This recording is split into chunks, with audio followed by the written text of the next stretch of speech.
Bismillahirrahmanirrahim. Assalamualaikum warahmatullahi wabarakatuh. Innal hamdalillah nahmaduhu wa nasta'inuhu wa nastaghfiruh wa na'udzu bihi min shururi anfusina wa sayyiati a'malina may yahdihillahu fala mudilla lahu wa may yudlil fala hadiya lahu. Asyhadu an la ilaha illallah wahdahu la syarika lahu wa asyhadu anna Muhammadan abduhu wa rasuluh. Allahumma shalli wa sallim wa barik ala nabiyyina Muhammadin wa ala alihi wa ashabihi wa man tabi'ahum bi ihsanin ila yaumiddin. Allahumma la sahla illa ma ja'altahu sahla wa anta taj'alul hazna idza syi'ta sahla. Jamaah rahimakumullah, alhamdulillah, pertama mari kita panjatkan puji syukur kita kepada Allah Subhanahu wa taala. Kemudian salawat dan salam tak lupa kita junjungkan kepada Nabi kita Muhammad sallallahu alaihi wasallam.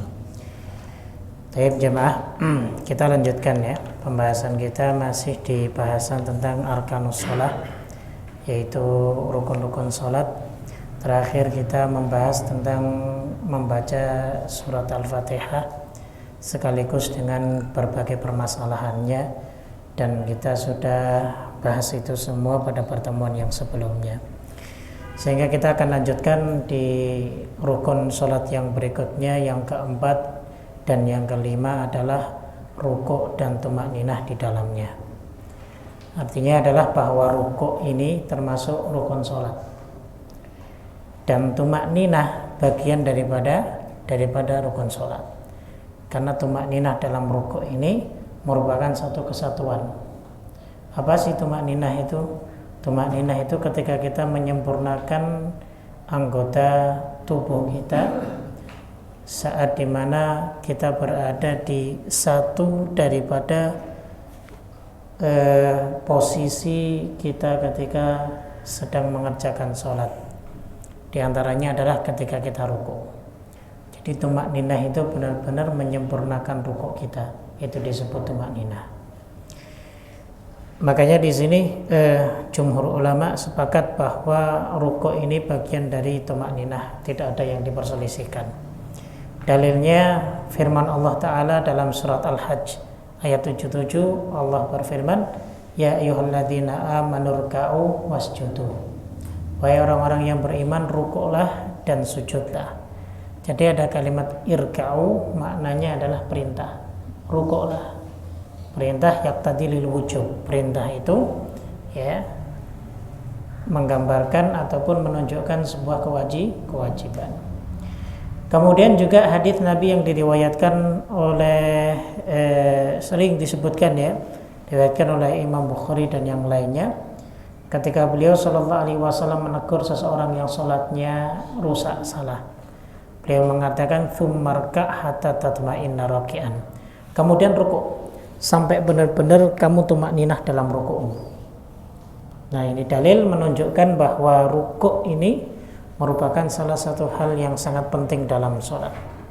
Jangan sampai ditinggalkan. Makanya di awal sudah saya bahas bahwa meninggalkan salah satu daripada rukun dari rukun-rukun sholat kalau sengaja batal. Kalau tidak sengaja lalu kemudian dia teringat ketika sholat, kalau bisa untuk melengkapinya dilengkapi, kalau tidak bisa ya sudah, tidak mengapa ya, karena dia tidak sengaja gitu. Baik, kemudian tentang seberapa sih kadar sahnya seseorang dalam rukuknya. Jadi kadar rukuknya seseorang itu kalau dia sudah an yanhani bihaitsu tamassa yadahu rukbataihi, saat dia membungkukkan punggungnya dengan memegang dengan kedua tangannya memegang kedua lututnya, maka ini yang disebutkan rukuk ya. Kemudian ada yang mengatakan wakila an yanhani bihaitsu yakunu ila ruku'i tam aqrabu minhu ila al-qiyamit tam, yaitu hendaklah dia benar-benar menggungkukkan badannya di mana benar-benar sampai ke posisi rukuk yang sempurna, sebagaimana ketika dia berdiri dengan sempurna. Begitu ya. Nah, sifat ruku' adalah ya, membungkukkan punggung kita ya, dengan meluruskannya, karena sabda Nabi SAW dalam hadits riwayat Imam Nasai, la tujzi'u salatun la yuqimur rajul fiha salbahu fir ruku'i was sujud. Ya, jadi tidak sah salatnya seseorang yang dia tidak menegakkan atau meluruskan punggungnya saat dia rukuk maupun saat dia sujud. Ya. Jadi posisinya benar-benar lurus. Kemudian kepala tidak boleh mendongak ke atas, Pak. Kebiasaan kalau rukuk begini kepalanya, ya. Maka ini model atau jenis rukuk yang salah. Lalu kemudian meletakkan kedua tangannya dengan merenggangkan jari jemari kita. Ya. Ada versi riwayat lain dengan apa? Meluruskan ya semua jari kita, diletakkan di lutut. Ya, dalam riwayat lain, ya, Syekh Albani meriwayatkan satu hadis dari Imam Tirmidzi bahwa rukuk itu dengan menggenggam kedua lutut kita. Dengan memposisikan kedua lengan kita itu seperti busur panah. Ya. Jadi posisinya saya contohkan, bismillah. Ya, seperti ini. Nah, ya. Begini. Jadi tidak mendangak dan juga tidak dungkuk. Ini rukuk ya. Ya, seperti ini. Itu rukuk. Baik.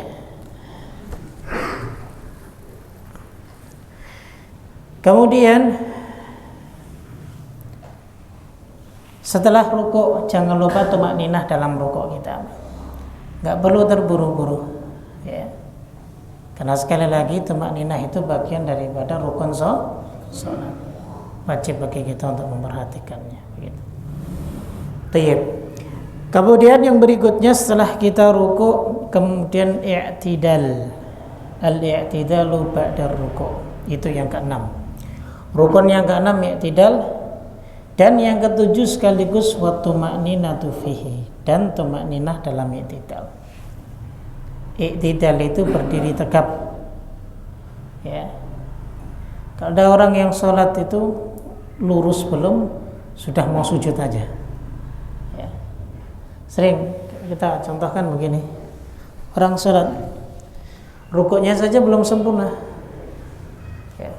Allahu Akbar, Sami'allahu Allah, ya. Apa ada yang nunggu? Ya. Atau di belakangnya lagi ada yang nagih hutang, sehingga buru-buru mau kabur. Jadi ini yang disebut sebagai pencuri sholat. Ya. Kata Nabi SAW, seburuk-buruknya pencuri adalah orang yang mencuri dalam sholatnya. Ya. Artinya belum sempurna rukuk, i'tidal atau sujudnya, dia sudah pindah ke posisi yang lainnya. Maka itu tidak diperbolehkan. Tegap dulu sebentar. Minimal batasnya kalau sebagian ulama mengatakan ya seperti kita bimikdari dzikril wajib fir ruku'. Minimal adalah kadarnya seperti kita mengucapkan zikir kita saat kita ruku'. Subhanallah misal. Ya. Dan kita bacanya kan subhana rabbiyal azim. Gitu. Jadi seperti itu. Jadi jangan langsung makanya ada satu tempat yang di mana di bulan Ramadan itu dia mengerjakan salat begitu cepat, luar biasa. Ya. Ketika dikonfirmasi benar apa tidak, benar adanya. Dan itu sudah menjadi adat. Padahal sholat itu bukan adat, Pak. Sholat itu adalah wahyu, ya kan? Sholat itu wahyu yang kewajibannya Allah turunkan langsung sampaikan kepada Rasul kita Muhammad Sallallahu Alaihi Wasallam. Kalau ditanya itu kan sholat sunnah, iya sholat sunnah. Ya. Tapi kita berbicara sholat secara umum, wahyu ilahi dari Allah langsung Allah sampaikan kepada Rasulnya. Jadi jangan sampai kita bermain-main dalam ibadah sholat kita, begitu. Ya. Saya nggak setuju, ya. Saya sangat nggak setuju sekali, dan ketidaksetujuan saya pun dilandasi dengan dalil yang ada, karena harus tumakninah benar-benar. Meskipun cepatnya nggak secepat itu juga kali, kan gitu, ya. Cepat nggak masalah, tapi yang nggak secepat itu juga. Nabi pun ketika sholat sunnah qabliyah subuh, beliau itu sholat sunnahnya cepat. Bahkan sampai kata Aisyah radhiyallahu taala anha, hatta dzanantu annahu la yaqra'ul Fatihah. Sampai aku mengira bahwa Nabi itu tidak membaca surat Al-Fatihah karena saking cepatnya. Begitu, ya. Tapi bukan berarti cepatnya secepat yang seperti kita lihat alhamdulillahirrahmanirrahim amin gitu.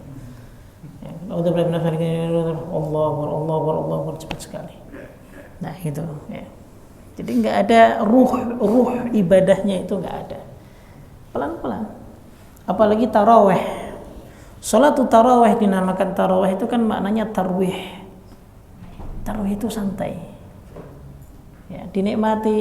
Ya bagi yang sudah sepuh-sepuh, yang nggak kuat kalau berdiri sakit misalnya, duduk, nggak ada masalah. Sholat sunnah, ya. Mungkin imamnya juga bacaannya juga agak dipercepat, jangan lambat, ya. Baca Alhamdulillahi Rabbil Alamin. Sholat tarawih itu nikmat makmumnya nih Al-Fatihah, ya. Harapan besarnya setelah itu Al-Ikhlas. Ternyata Al-Baqarah, Pak, ya baca. Waliyadzubillah, ya. Besoknya nggak ada lagi yang datang, kelamaan betul, ya. Sempat saya sholat jadi imam di satu masjid, ya. Berhubung ini 2 tahun ini Ramadan kan agak dibatasi, jadi nggak manggil dari luar. Saya itu selalu targetkan kalau jadi imam itu minimal setengah juz tiap selesai sholat taraweh, Pak. Ya, jadi 1 rakaat itu 1 muka. Padahal bacaan sudah cepat dan waktunya pun sesuai. Tapi karena jamaahnya asing dengan apa yang kita baca, sehingga terasa lama sekali, sangat lama. Ya. Contoh bacaan saya seperti ini. Innal ladzina la yarjuna liqa'ana wa radu bil hayatid dunya wa tuma'annu biha wal ladzina hum an ayatina ghafilun ulaika ma'wahumun nar bima kanu yaksibun. Saya baca cepat.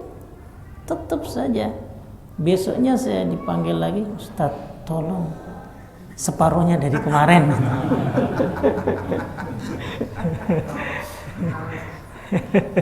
Padahal dia bilang, saya katakan ini sholatnya langsung sholat, iya. Jadi setelah kultum Zat habis itu sholat, jadi 7:30. Selesai jam berapa? Biasa 8:30. Itu selesai 1 jam kan? Itu sudah cepat. Masih diprotes. Dan sekarang jamaah separuh saat setelah antum ngimamin gitu, separuh hilang. Nah itu juga, ya. Makanya Ramadan jangan undang saya, Pak, besok.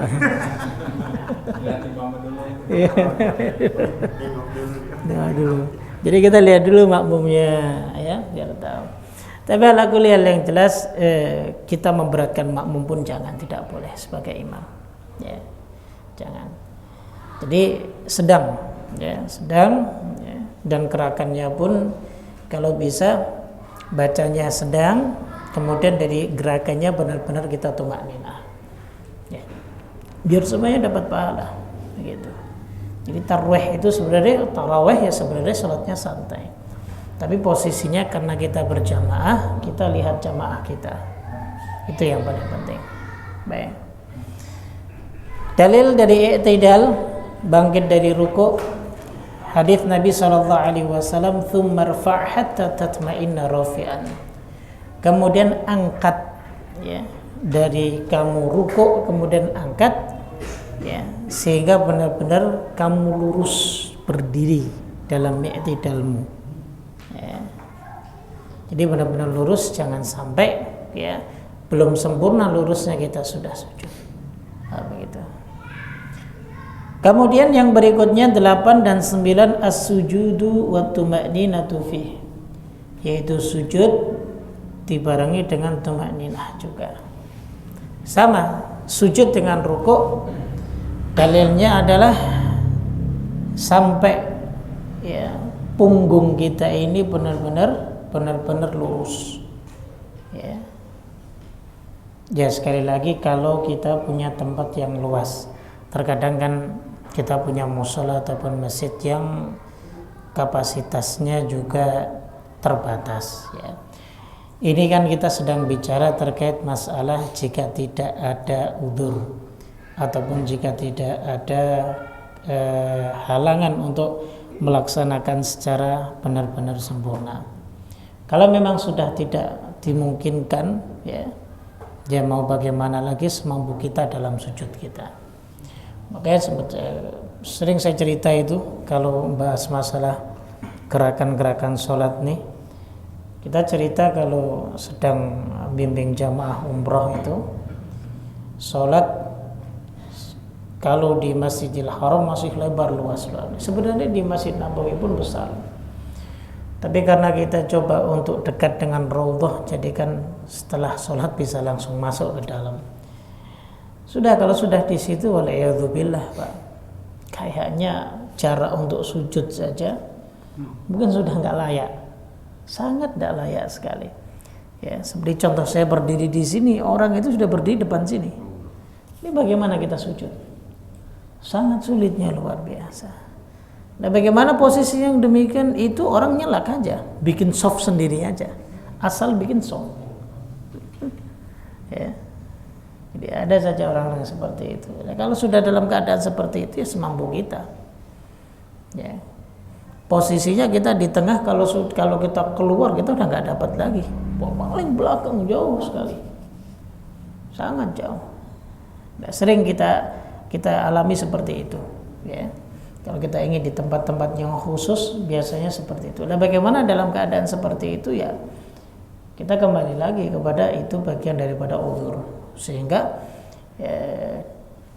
sebisa mungkin bagi kita untuk bisa mendapatkan sujud yang sempurna, ya, sujud yang sempurna dalam artian semua anggota sujud kita, ya, menempel ke lantai, karena ada 7 anggota sujud yang harus ditempelkan di lantai, sebagaimana sabda Nabi SAW yang diriwayatkan oleh Imam Bukhari dan Muslim. Kata beliau, umirna an nasjuda ala sab'ati a'dhum. Ya, jadi kami diperintahkan untuk sujud, ya, dengan 7 bagian anggota tubuh. Alal jabhati wa asyara biyadihi ala anfih. Jadi pertama adalah jidat, sambil beliau menunjuk ke hidung juga. Kemudian wal yadain wa fil lafz wal kaffain, kedua tangan, dalam lafaz lain adalah kedua telapak tangan. Kemudian rukbatain, yaitu kedua lutut kita, wa atraful qadamain, kemudian ujung kedua kaki kita, ya, benar-benar di usahakan agar supaya menempel, ya, jari jemari kita menghadap ke arah barat, ya, begitu. Wala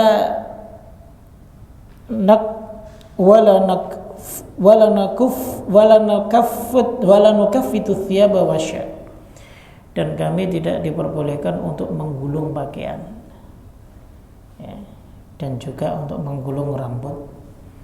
Jadi sholat gulung-gulung pakaian itu nggak boleh, ya, tidak boleh gulung-gulung pakaian. Ada orang yang sholat tapi kok dia sibuk dengan bajunya, bawa begini lagi. Jangan ditiru orang-orang Saudi itu, orang Saudi kalau dia sudah pakai pakaian dia, ketika bangkit udah ribet lagi, begini lagi. Jangan ditiru seperti itu, ya. Jangan ditiru. Bukan berarti karena mereka pakai jubah ini benar. Kalau ada orang-orang yang seperti itu, kalau diperlukan tidak masalah. Terkadang enggak diperlukan, betulin lagi, ya. Sibuk dengan itu, ya. Hati-hati kalau itu sampai diremehkan bisa membatalkan sholat, ya, begitu. Nah itu ya, jadi sujud benar-benar sujud, ya, lurus, ya, kalau kita mampu. Kemudian yang berikutnya yang ke-10 dan 11 adalah al-julusu baina sajadatain wa tuma'ninatu fi, duduk di antara dua sujud. Ya, ini bagian rukun dari rukun-rukun sholat, ya. Baik. Dalilnya banyak, ya. Pertama ya terkait dengan ajaran Nabi SAW kepada orang yang sholatnya rusak. Tsummasjud hatta tatma'inna sajidan tsummarfa hatta tatma'inna jalisan. Sujud sampai benar-benar tumanina, kemudian angkat sampai benar-benar duduk. Gitu. Kemudian hadits Aisyah juga radhiyallahu taala anha yang diriwayatkan oleh Imam Muslim dan Ibnu Majah. Ia menuturkan karena Rasulullah sallallahu alaihi wasallam idza rafa'a ra'sahu minas sajadah lam yasjud hatta yastawi jalisan. Adapun Rasulullah sallallahu alaihi wasallam jika beliau mengangkat kepalanya dari sujudnya, beliau tidak akan sujud lagi sehingga beliau benar-benar duduk dengan tumakninah. Benar-benar duduk dulu, Pak. Ya. Jangan buru-buru, enggak perlu buru-buru. Ya. Baik. Nah, itu yang ke-10 dan ke-11. Kemudian yang ke-12 dan ke-13 adalah at-tasyahudul akhir wal julusu fi. Tasyahud akhir itu doa tasyahud yang dimaksud, ya, doa tasyahud akhir, ya. Dan duduk ketika tasyahud ini bagian dari rukun sholat. Maka jika dia tidak dikerjakan batallah sholatnya, ya. Ini ada satu hadis yang diriwayatkan oleh Imam Nasai dan Al-Baihaqi. Hadis dari Ibnu Mas'ud radhiyallahu taala anhu yang menuturkan kunna naqulu qabla an yufridu alaina tasyahud.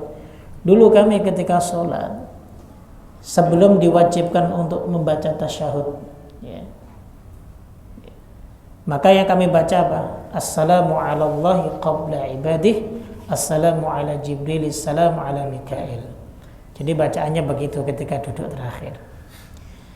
Lalu Nabi SAW mendengar itu, beliau kemudian ajarkan la taqulu assalamu ala Allah, lakin qulu at-tahiyyatu lillah atau at-tahiyyatul mubarak sampai terakhir.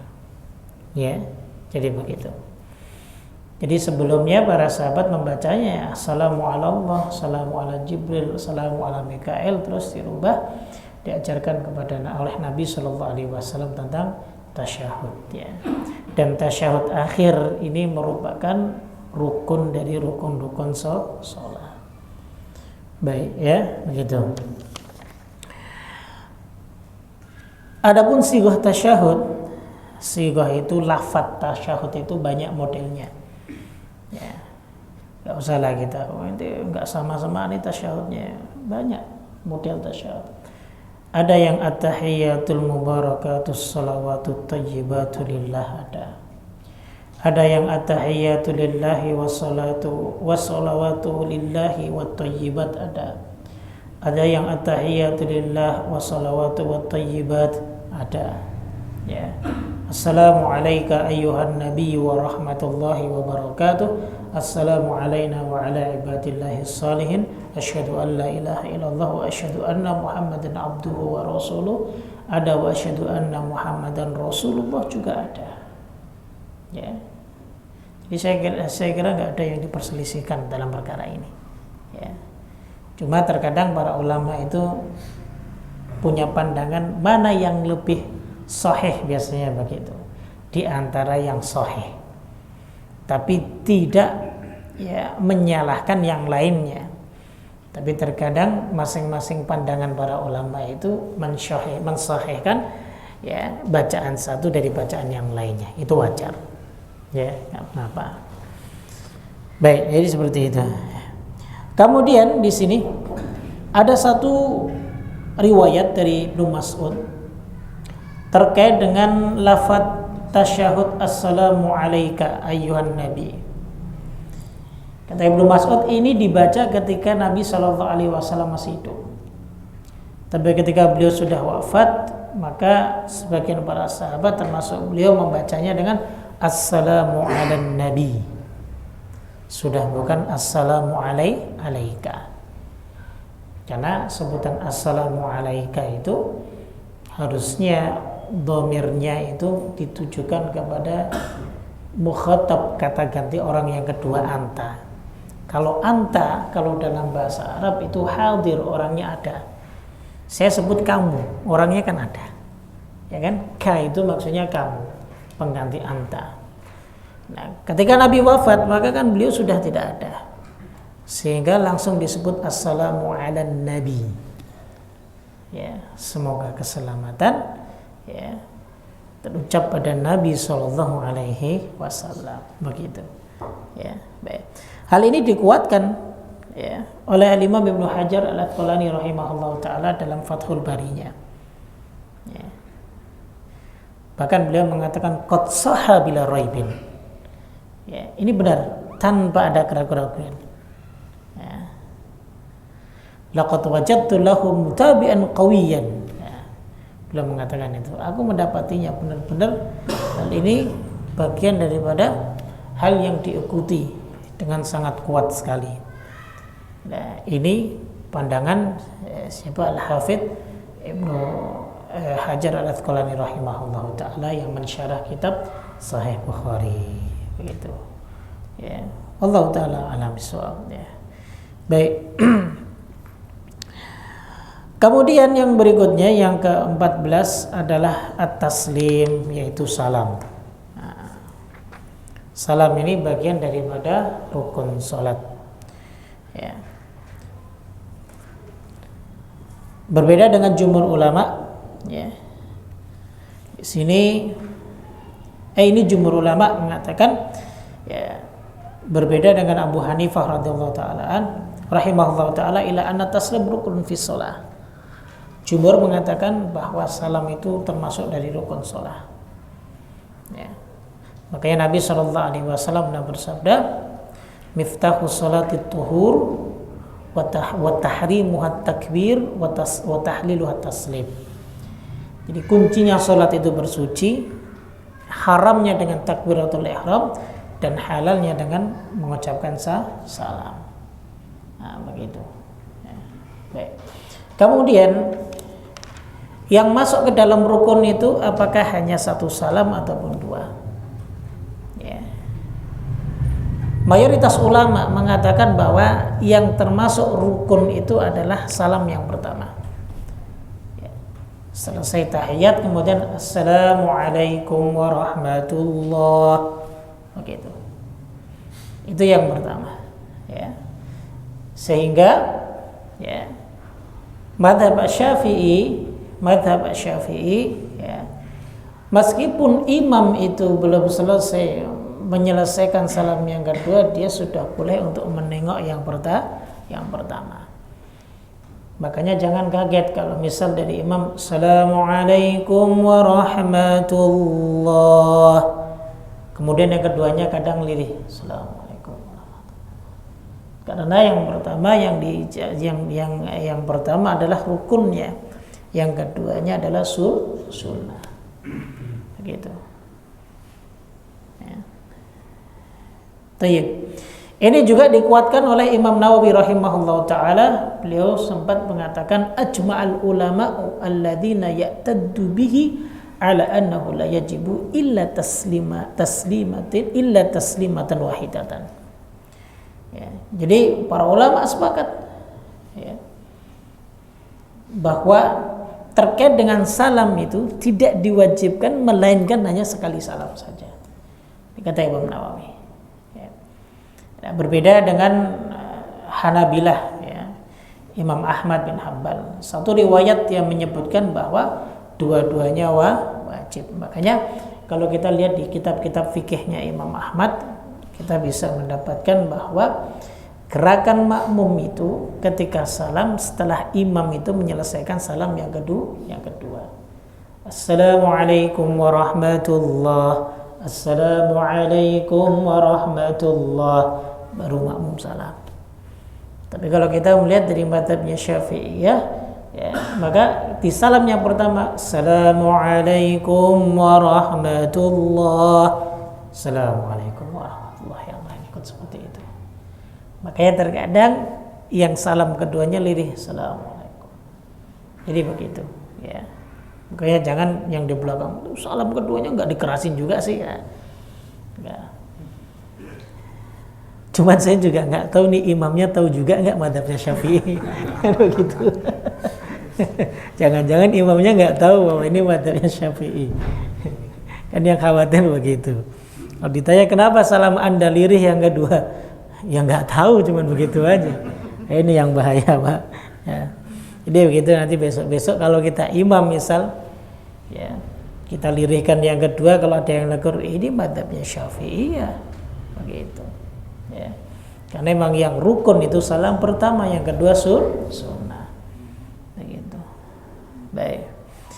Ya. Karena memang seorang imam itu ketika takbir intiqal, kemudian salam itu harus benar-benar lantang dalam mengucapkannya.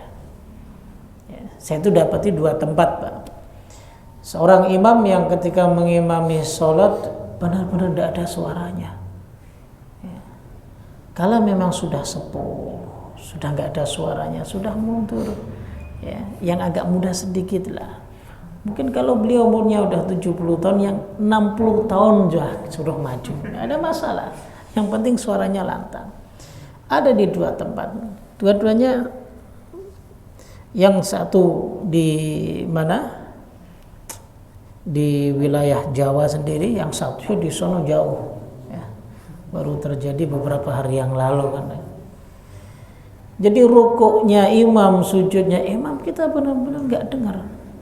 Allah. Ya, jadi dengan perasaan saja rukuknya, sujudnya.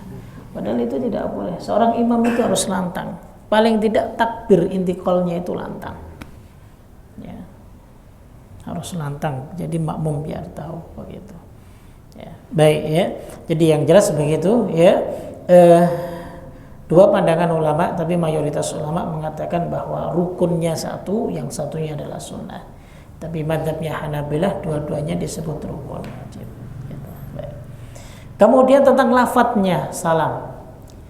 Jadi cukup dengan mengucapkan Assalamualaikum, boleh. Ya, ataupun Assalamualaikum warahmatullahi wabarakatuh, boleh. Atau Assalamualaikum warahmatullah, gitu.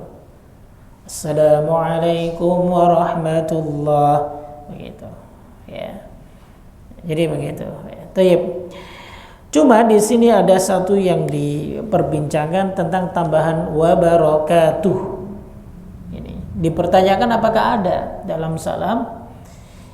Di sini disebutkan, ya, bahwa yang ditetapkan dari Nabi Shallallahu Alaihi Wasallam dalam salam beliau itu adalah Assalamualaikum warahmatullah an yaminihi wa an shimalihi. Jadi begitu. Jadi tidak ada tambahan wa barakatuh, begitu.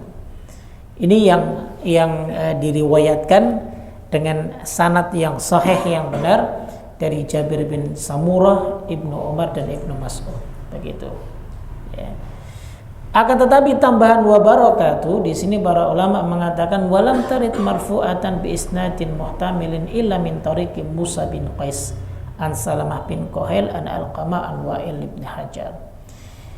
Jadi tentang tambahan wa barakatuh ini maka belum bisa dipastikan apakah ini marfu' sampai kepada Rasul sallallahu alaihi wasallam.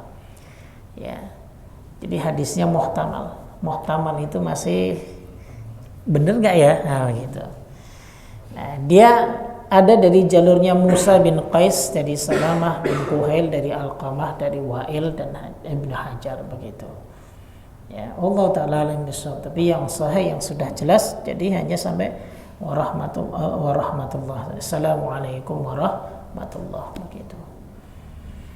Baik, Allah taala alim bisawab. Dan yang terakhir yang ke-15 adalah tartibul arkan, yaitu tertib secara rukunnya. Enggak boleh kita ketika setelah takbir kemudian kita membaca Al-Fatihah, surat lain, lalu setelah itu kita langsung sujud, itu tidak diperbolehkan. Ya, jadi harus benar-benar secara tertib begitu. Ya. Taib. Selesailah pembahasan kita tentang rukun salat. Ya. Taib. Kemudian masih banyak waktunya Pak ya. Kita masuk ke wajibatus sholah, kewajiban baik dari bacaan maupun gerakan. Ya. Tapi kewajiban ini diperselisihkan ya, para ulama. Ya. Pendapatnya madhabnya Malikiyah dan Syafi'iyah itu tidak ada istilah kewajiban dalam sholat. Adanya kalau enggak rukun ya sunnah. Jadi begitu, nggak ada wajib. Ya. Kalau tidak rukun maka dia sunnah. Gitu, ya. Kecuali ya mazhabnya Hanabilah dan Hanafiyah, maka mereka membagi ada rukun, ada kewajiban, ada sunnah. Maka di sini nanti banyak sekali yang diperselisihkan terkait dengan masalah hukumnya. Di antaranya di sini disebutkan yang pertama adalah yang wajib dalam salat itu doaul istiftah. Kenapa demikian? Karena kalau kewajiban ini ditinggalkan maka kita harus sujud sahwi. Permasalahannya seperti itu. Ya.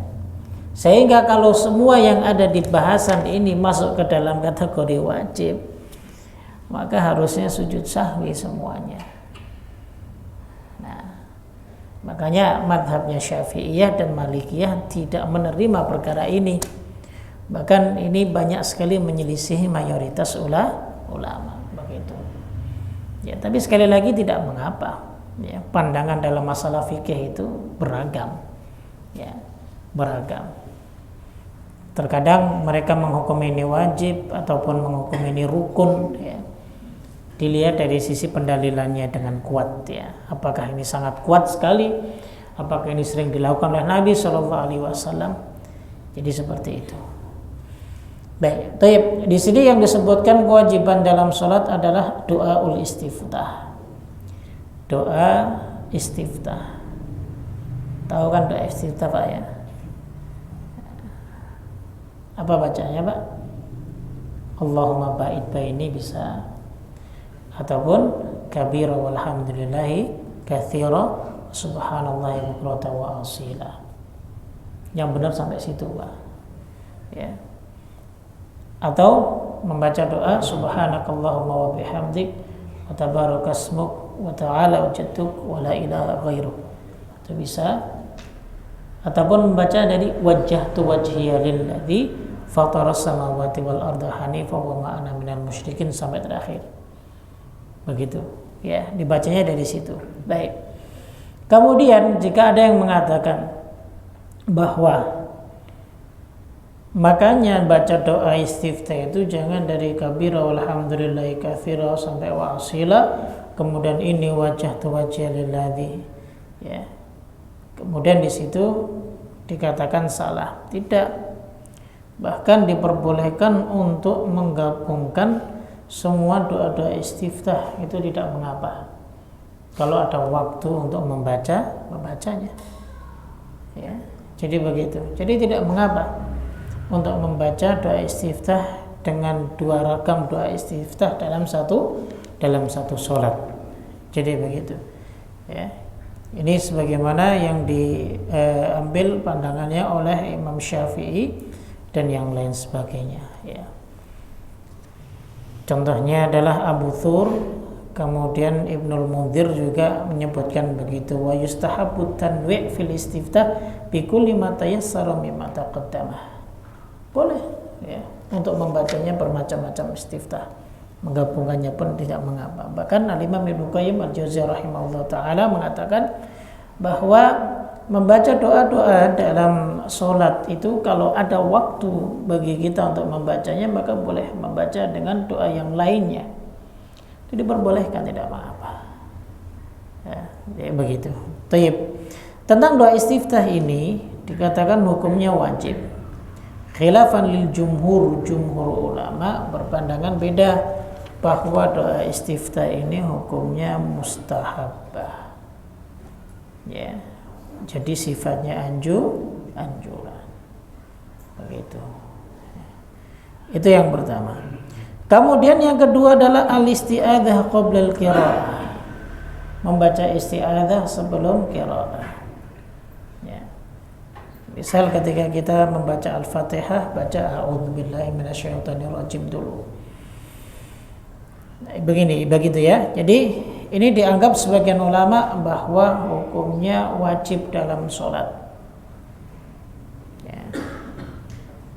Ini sebagaimana pandangannya Ibnu Hazm dan satu riwayat dari Imam Ahmad.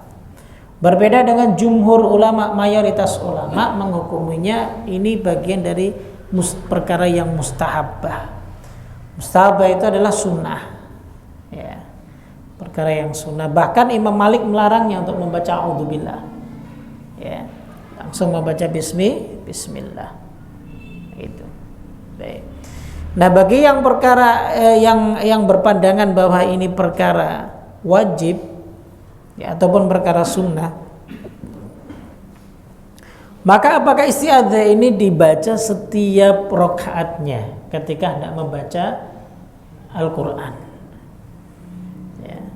Seperti sebelum membaca bismillah ketika Al-Fatihah, apakah kita belum membaca a'udzubillah? Ya. Nah, Imam Syafi'i mengatakan dia dianjurkan hanya di rakaat pertama. Rakaat kedua tidak perlu membaca isti'adzah. Begitu. Tapi boleh mengulangnya ataupun boleh untuk membacanya. Tapi yang dianjurkan hanya rakaat pertama. Ya. Misal a'udzubillahi minasyaitonirrajim. Bismillahirrahmanirrahim. Alhamdulillahi rabbil alamin. Begitu. Jadi dengan isti'adzah terlebih dahulu. Nah, ini dikatakan ya sebagai wajibnya sholat, akan tetapi menyelisihi mayoritas ulama. Gitu. Baik. Kemudian yang ketiga jamaah adalah at-ta'minu ba'dal Fatihah, membaca amin setelah Al-Fatihah. Sekali lagi menyelisih mayoritas ulama. Mayoritas ulama menganggapnya ini perkara yang disunahkan. Ya. Begitu. Nah, bagi siapa? Ya. Ibnu Hazm mengatakan ini wajib bagi makmum, ya, dan juga bagi imam. Bagi makmum dan bagi imam itu disunahkan. Begitu. Ada yang mengatakan diwajibkan dua-duanya, ada yang mengatakan disunahkan dua-duanya. Tapi yang jelas jangan sampai tinggalkan bacaan takmin, amin. Ini remeh, Pak, tapi hadisnya luar biasa. Nabi pernah bersabda, "Idza ammanal imamu fa aminu." Jika imam mengamini maka amini. Ya, fa innahu man wafaqa ta'minhu ta'minal malaikah ghufira lahu ma taqaddama min dzambih. Kalau sampai aminnya kita itu sama dengan aminnya malaikat, karena saat itu para malaikat pun mengamini, maka dosa-dosa kita diampuni oleh Allah Subhanahu wa ta'ala. Luar biasa, ya. Hanya membaca amin tidak rugi bagi kita tentunya, ya kan? Baik. Kemudian yang berikutnya adalah takbir intiqal dan ucapan sami Allahu liman hamidah dan ucapan Rabbana lakal hamdu. Maka ini bagian dari kewajiban. Ya. Takbir intiqal, yaitu takbir perpindahan posisi. Ya, dia termasuk wajib. Tapi sekali lagi mazhabnya Syafi'iyah dan Malikiyah masuk ke dalam perkara yang rukun, bukan yang wajib. Ya. Nah, kita pun sebagai makmum untuk bertakbir sama, Pak. Tapi ketika imam membaca sami'allahu liman hamidah, maka sebagai makmum hanya membaca Rabbana lakal hamdu atau Rabbana walakal hamdu atau Allahumma Rabbana lakal hamdu atau Allahumma Rabbana walakal hamdu. Itu diperbolehkan, ya. Baik, itu terkait dengan wajibnya salat. Kemudian yang ketujuh adalah at-tasbih fir ruku'i was sujud. Itu membaca subhanallah, subhana rabbiyal azim, subhana rabbiyal a'la dalam rukuk dan sujud ini wajib. Ya. Nah, ini yang menjadi perselisihan kalau ini dikatakan wajib. Ya. Berarti yang tidak tasbih, ya, maka dia harus sujud sahwi dong. Ya kan? Padahal doa-doa rukuk dan doa-doa sujud itu sangat banyak sekali. Jadi begitu. Makanya di sini dalam wajibnya sholat itu masih diperselisihkan para ulama. Begitu. Dan yang ke-9 sampai ke-10 dan yang ke-8 sampai 9 yaitu at-tasyahudul awsat wal julusul lahu. Yaitu tasyahud yang pertama, ya dikatakan, ya, dan duduknya di tasyahud yang pertama. Jadi begitu. Ini termasuk wajib. Jadi membaca at-tahiyatul mubarakatus salawatut thayyibat, ya, itu di tasyahud pertama itu hukumnya wajib, tidak termasuk rukun. Ya, tidak termasuk rukun. Tapi kalau yang terakhir itu termasuk rukun. Makanya jumhur ulama lebih berpandangan bahwa tasyahud yang pertama itu sunnah, ya. Jadi begitu. Tasyahud yang pertama itu sunnah, tapi juga tidak boleh ditinggalkan. Baik. Nah, inilah beberapa kewajiban baik doa, ucapan maupun perbuatan. Sekali lagi, ini masih khilaf, diperselisihkan oleh para ulama terkait masalah ini. Cuma, ya, jika kita mau tarik kesimpulannya, ya, ini perkara yang tidak sulit bagi kita, begitu. Artinya adalah sebagai pelengkap kita dalam ibadah. Jika memang ini ada nas ataupun dalilnya yang bisa kita kerjakan, benar-benar kita kerjakan, ya maka tidak ada salahnya bagi kita untuk mengerjakannya. Begitu, ya, seperti amin, kemudian isti'adzah, a'udzubillahi minasyaitonir rajim, ya, kemudian doa Rabbana lakal hamdu dan yang lain sebagainya. Ini kan perkara sangat ringan, kecuali bagi yang kita belum menghafalnya, kan begitu, ya, sehingga alangkah baiknya untuk menyempurnakan salat kita untuk kita perhatikan semuanya, meskipun, ya, karena perkara ini adalah perkara yang hanya berbeda pandangan antara apakah ini rukun ataupun wajib, kewajiban ataupun sunnah. Ya. Yang jadi masalah itu karena sampai saat ini, sampai detik ini itu kita masih beranggapan bahwa kalau sunnah itu boleh tidak dikerjakan.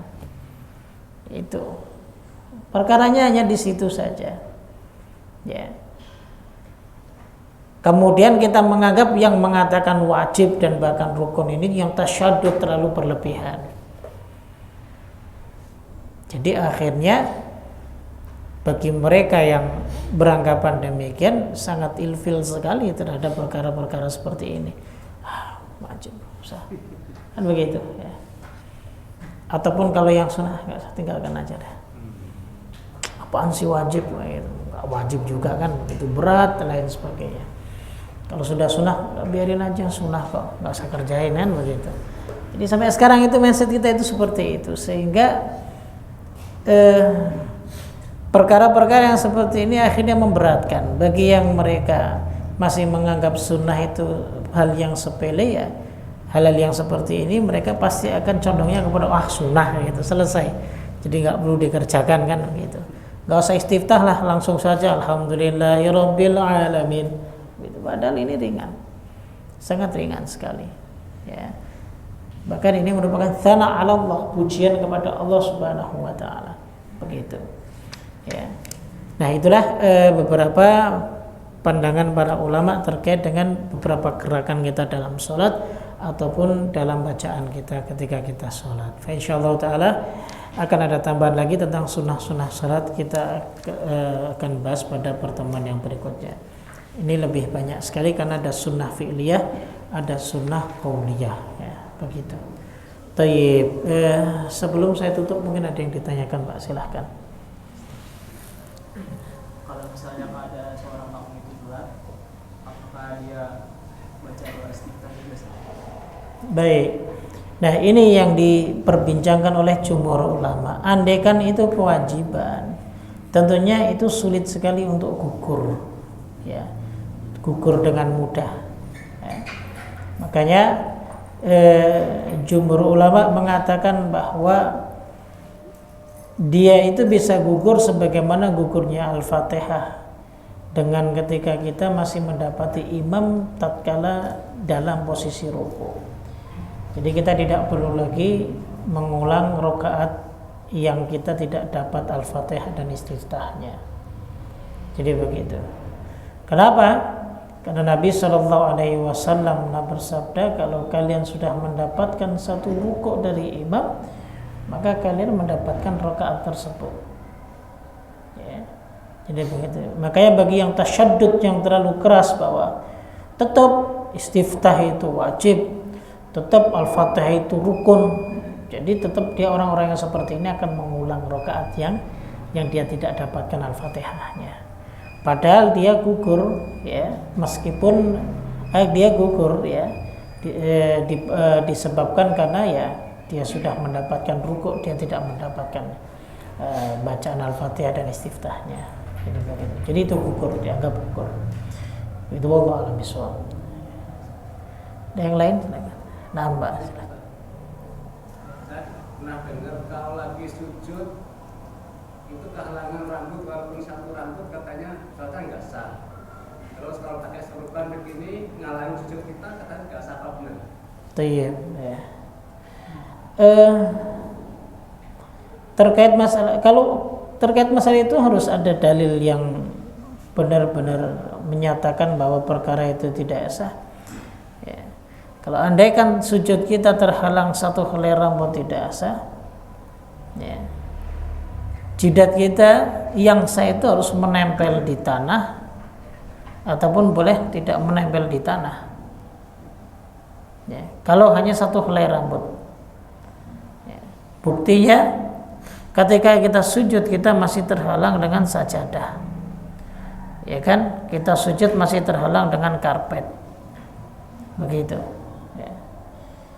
Jadi perlu dalil untuk menghukumi bahwa sujudnya tidak sah jika terhalang dengan meskipun satu rambut. Bahkan yang dilarang itu adalah menyeka rambut ketika sujud. Nah, gini. Nah, begitu ya. Menyeka rambut ketika sujud itu dilarang. Perkara yang makruh dalam sholat, Pak. Sekarang kalau dilarang perkara yang makruh dalam sholat, kira-kira kalau rambut kita panjang, ya, saat itu kemudian kita sujud saja ada satu helai rambut yang menghalangi, batal dong sholat kita, kan begitu. Jadi butuh dalil, Pak, ya, butuh dalil yang kuat, ya. Saya kira saya belum mendapatkan itu. Wallahu a'lam bishawab. Gitu. Ada yang lain, silakan. Cukup, Pak. Bolehkah kita kalau lagi sholat tiba-tiba kita batalin sholat, kita lanjutkan lagi itu karena ada sesuatu lagi? Tayyib. Gerakan apa yang sedang kita lakukan? Tergantung sih, kadang kita masih dalam diri atau kita mungkin udah rokaat kedua gitu, tiba-tiba ada misalnya kalau di rumah mungkin ada orang masuk, ada yang ngeganggu gitu atau suara apa gitu. Baik. Tujuan kita membatalkan Ya untuk ini aja apa namanya? Ya karena menganggap itu penting gitu kan. Misalnya ada hal yang misalnya ini kompor belum dimatiin gitu misalnya, atau ada hal yang kira perlu ini bahaya gitu. Berarti niat kita batal sholatnya. Iya. Iya, ya kalau sudah batal berarti Kita ulang lagi. nah ulang lagi. Betul tidak? Kalau kita niatnya nggak batal, baru saya akan tanya gerakan apa yang sedang Anda lakukan begitu. Tapi kalau kita membatalkan sholat kemudian kita meneruskan, nggak bisa, karena kita sudah membatalkan sholat begitu. Ya saya batalin sholat saya, selesai. Terus karena sudah 2 rakaat nih, dia teruskan lagi tambah 3 ke 4, ya nggak bisa. Artinya boleh dengan sengaja kita batalin. Boleh, jadi membatalkan sholat karena ada sebab-sebab tertentu itu diperbolehkan, sangat boleh sekali. Apalagi sholat sunnah, ya. Yang sholat wajib itu diperbolehkan. Kan ada satu sahabat Nabi, siapa? Ubay bin Ka'ab ya. Sedang sholat sunnah, dipanggil oleh Nabi, "Bay, ntar datang ya, datang ya. Saya mau ngomong," gitu. Bahasa kita begitu. Ubay lagi sholat nih, agak lama, akhirnya dia agak bercepat sedikit. Baru datang ke Nabi. Ditanya Nabi, "Lama amat ini datang." Sedang sholat tadi ya Rasulullah. Loh, bukannya ada ayat ya, ya ayyuhalladzina amanu stajibu lillahi walir rasuli idza da'akum lima yuhyikum. Ya. Orang yang beriman penuhi panggilan Allah dan Rasulnya kalau sudah ente dipanggil. Ya. Datang. Ya. Tapi saya sholat ya Rasulullah, batalkan sholatmu, datang kepada Rasulullah. Ya, ini masih salah satu contoh diperbolehkan untuk membatalkannya. Begitu. Tapi kalau hanya gerakan ringan, contoh handphone kita kan biasa kadang berdering, ya kan? Kita sholat, ya sudah berdering, lagunya dangdut koplo lagi. Ya, sudah begitu nggak dimatiin sampai akhir, ya, masalah ya. Imamnya diajak dangdutan sholat. Jadi kalau begitu, ya, kalau dalam keadaan seperti itu boleh Pak, dengan gerakan ringan kita mengambil handphone kita matikan tanpa meniatkan untuk membatalkan. Kemudian kita lanjutkan, itu boleh. Ya, jadi diperbolehkan hal-hal yang benar-benar riskan bagi kita, maka kita bolehkan, atau kita membatalkan perkara itu boleh juga, nggak mengapa. Karena ada asbab ataupun sebab-sebab yang kita saat itu mengharuskan untuk membatalkan sholat kita. Jadi begitu Pak. Jadi kalau sudah niatnya batal ya nggak boleh meneruskan, melanjutkan begitu. Tapi kalau misalnya kita niatnya nggak membatalkan, nah gerakannya apa dulu begitu. Nggak membatalkan kemudian gerakannya matiin kompor, masukin, nuangin air ke dalam ini, itu sudah batal Pak. Ya. Sudah batal. Karena kasusnya dulu Nabi SAW pernah membukakan pintu. Begitu, ketika ada yang ngetok masuk membukakan pintu, pernah terjadi seperti itu. Setelah itu beliau melanjutkan sholatnya. Itu pun diperselisihkan ulama, itu sholat sunnah bukan sholat wajib. Andaikan pun wajib, itu kan hanya beberapa gerakan membukakan pintu, selesai. Hanya membukakan pintu ya Pak, karena pintu posisinya memang berada di depannya, di depan. Ya, buka pintu, monggo masuk. Ya, tuangkan teh, balik lagi sholat, itu sudah batal sholat kita. Ya, sudah batal, nggak boleh. Begitu, wallahu taala alam bishawab. Baik, cukup ya? Kita cukupkan. Subhanakallah bihamdik, asyhadu an la ilaha illa anta astaghfiruka wa atubu ilaik. Assalamualaikum warahmatullahi wabarakatuh.